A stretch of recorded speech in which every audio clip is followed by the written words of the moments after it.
হতে পারেননি জয়ী, তবে লড়াই করার মনোভাব কিন্তু ছাড়েননি। দেশের প্রতি শ্রদ্ধা রেখে মা বোনেদের মান সম্মান রক্ষা করার সিদ্ধান্ত নিয়েছেন। আর নির্বাচনের পর ব্যারাকপুরে নির্বাচন পরবর্তী হিংসার আশঙ্কা করছেন অর্জুন সিং। তবে কিন্তু উল্টো দিকে একেবারে ব্যারাকপুরকে আবার নিরাপত্তা দেওয়ার কথা বললেন জয়ী তৃণমূল প্রার্থী পার্থ ভৌমিক। সকাল থেকে ব্যারাকপুরে উত্তেজনার পারদ ছিল চোখে পড়ার মতো। কখনো গণনা কেন্দ্রে বহিরাগতদের প্রবেশ করানোর অভিযোগ, কখনো কেন্দ্রীয় বাহিনীর সঙ্গে বচসা।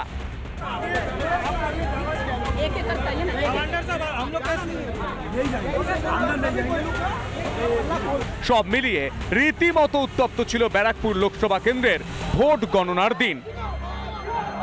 তবে এদিন ভোট গণনায় তৃণমূলের কারচুপির অভিযোগও করেন অর্জুন সিং।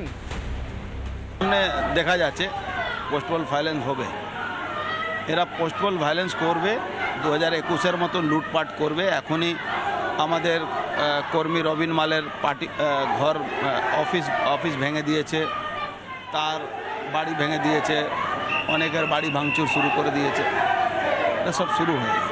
এদিকে খুশির হাওয়া বইতে থাকে বিরোধী শিবিরে। বিপুল ভোটে জয়ী হন তৃণমূল প্রার্থী পার্থ ভৌমিক। ব্যারাকপুরের মামাটি মানুষ, এখানে যদি বিজেপির কোনো ভূমিপুত্র কিংবা ভূমিকন্যা, তারা তো লড়াইটা অনেক কঠিন। তবে গণনার শেষে ভোট পরবর্তী হিংসা আরও বাড়বে ব্যারাকপুরে, এমনই অভিযোগ বিজেপি প্রার্থী অর্জুন সিং এর। গণপ্রতিরোধের ডাক দিচ্ছেন বিজেপির কর্মীরা।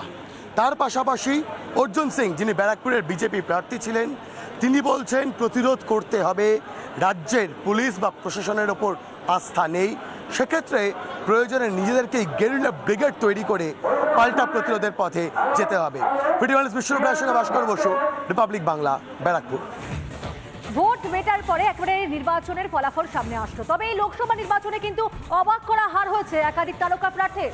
নবাগতদের কাছে হেরেছেন হেভিওয়েটস প্রার্থীরাও, আর অপ্রত্যাশিত ফল হয়েছে একাধিক লোকসভা কেন্দ্রে। দেখুন,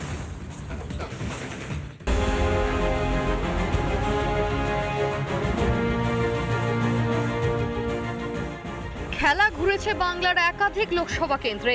অপ্রত্যাশিত জয় পেয়েছেন বহু প্রার্থী, আর হেরেছেন অনেক পোড় খাওয়া রাজনীতিবিদ। 5 বছরের সাংসদ অধীর চৌধুরী হেরে যাবেন কেউ কখনো ভেবেছিল? কিন্তু 2024-এর লোকসভা ভোটে সেই দৃশ্যেরও সাক্ষী হলো বহরমপুরবাসী। সদ্য রাজনীতিতে আসা প্রাক্তন ক্রিকেটার ইউসুফ পাঠান যাবেন লোকসভায়। 80,000-এরও বেশি ভোটে অধীরকে হারালেন তৃণমূল প্রার্থী ইউসুফ পাঠান। অধীর শূন্য হলো অধীর গড়। এতদিন অপরাজিত ছিলাম, এখন পরাজিত, এর বেশি কি করব? এতদিন অপরাজিত ছিলাম, এখন পরাজিত। পৃথিবীর সব রাজনীতি নেতাদের জীবনে পরাজয় জয়ের ঘটনা। ইন্দিরা গান্ধীকেও হারতে হয়েছে, কখনো রাহুল গান্ধীকেও হারতে। আমি কী করতে পারি? মানুষ ভোট দেয়নি, মানুষ দয়া করেনি, দোয়া করেনি, আশীর্বাদ করেনি, আমি কী করতে পারি? তাই হেরেছি।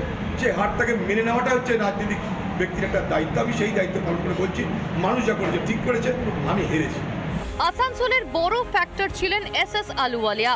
এই প্রথমবার নির্বাচনে পরাজিত হতে দেখা গেল আলুওয়ালিয়াকে।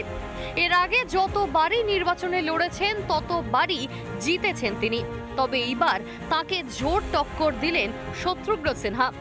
63,000 ভোটে আসানসোলে জয়ী হলেন তৃণমূল প্রার্থী শত্রুঘ্ন।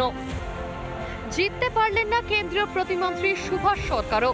30,000-এরও বেশি ব্যবধানে জয়ী তৃণমূল প্রার্থী অরূপ চক্রবর্তী। নির্বাচনে তো জয় পরাজয় আছে, তার কারণ জনগণ বিভিন্ন সময় বিভিন্নভাবে আশীর্বাদ করেন। তো এবারের এই যে ফলাফল, এটা অনভিপ্রেত হয়েছে এলো, কাজে এটা আমরা চর্চা করব, এ নিয়ে পর্যালোচনা করব যে এই ফলাফলের কারণ কি। কিছু কিছু ক্ষেত্রে যে ইভিএম মেশিনে, সেখানেও কিন্তু দেখা গেছে যে ইভিএম মেশিন চেঞ্জ হয়েছে, এমন দুটো অভিযোগও করা হয়েছে। নির্বাচনের ময়দানে হেভিওয়েট প্রার্থীরা পরাজিত হলেও জোর টক্কর দিয়েছেন জয়ী প্রার্থীদের। রিপাবলিক বাংলা।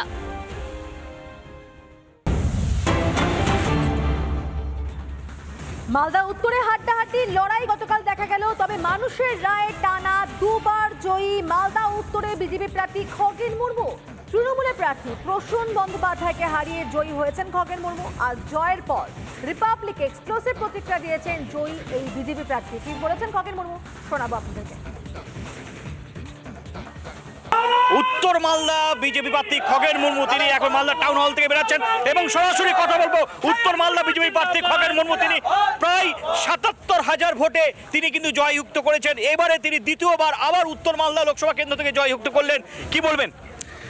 এটা হচ্ছে মালদা উত্তর লোকসভা কেন্দ্র এলাকার মানুষের জয়, আমাদের ভারতীয় জনতা পার্টির সমস্ত কার্যকর্তার জয়, আমার এখানকার এই এলাকার সমস্ত ভোটার যারা আছেন 18 লক্ষ ভোটার তাদের জয়, আমাদের দেশের সম্মানীয় প্রধানমন্ত্রী নরেন্দ্র মোদীজি এবং ভারতীয় জনতা পার্টির রাষ্ট্রীয় সমস্ত আমাদের কার্যকর্তা পদাধিকারী তাদের জয়, তাদের সহযোগিতা, তাদের আন্তরিকতা, সমস্ত মানুষের প্রত্যেকটা মানুষের যদি আজকে সরাসরি আমার প্রতি যে এই যে একটা ভালোবাসা যদি না হতো তাহলে এই জয়টা সম্ভব হতো না। তাই অবশ্যই মানুষের পাশে থাকব।